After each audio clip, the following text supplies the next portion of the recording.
of the key characteristics, of course, is outdoor access and general physical accessibility. Now, this is very obvious, and everybody will agree with this, of course. But I think it's also very important to take into account that it's not just an age-friendly house, but that it's really going to be someone's home. So it has to be a place that somebody can really grow to love, or already loves, and that it really fits with somebody's identity and kind of personal preferences of the person who's going to live there or who's already living there. So it shouldn't just be a house or an apartment that really looks like a hospital with all kind of technology and care needs integrated, but also really a homey place that tells a story about the person who lives there, and not only about the kind of care needs that that person has.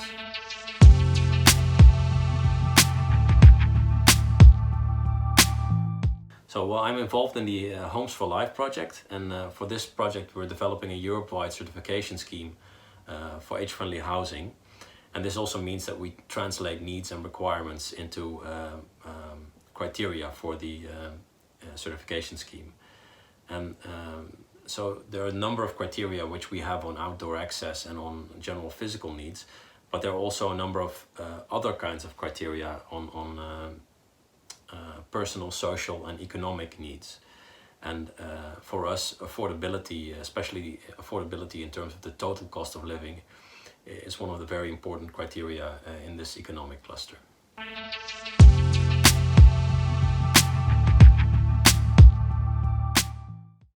But what I would recommend is to get in touch with other cities and municipalities across Europe who are facing similar challenges and who are implementing innovative solutions for this. So this can be a new kind of governance model.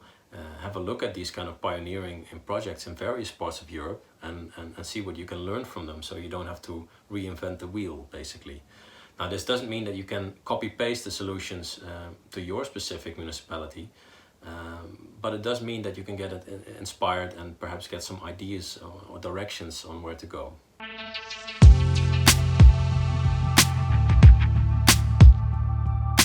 Well, I'm from the Netherlands, and in the Netherlands there are a large number of interesting age-friendly housing initiatives. So there's the Humanitas project in Deventer, which is an intergenerational housing arrangements where students don't need to pay rent and live with older adults in a kind of in a residential care home.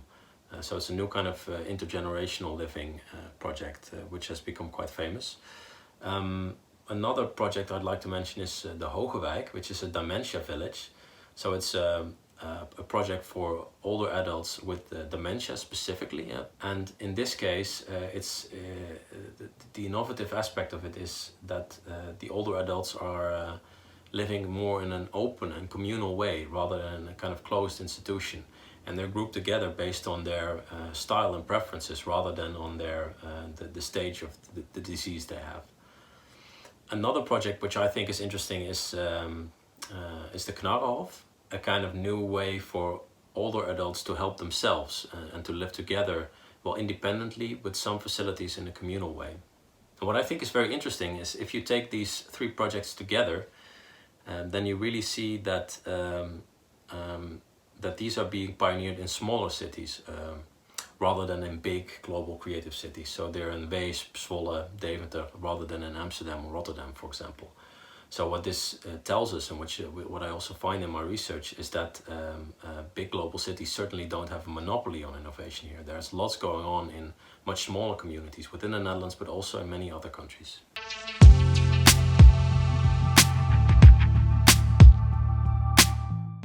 Well, I think that on many European and national agendas, there's currently a push for aging in place, or for older adults to live independently at home.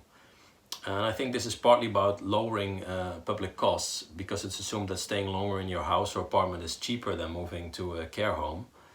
But what I think makes a more convincing case for living independently at home until high age is that this is really what older adults seem to want. At least if you look at the results from various national surveys, then they really indicate that people want to stay longer at home. And other research also really indicates that older adults are really attached to their home.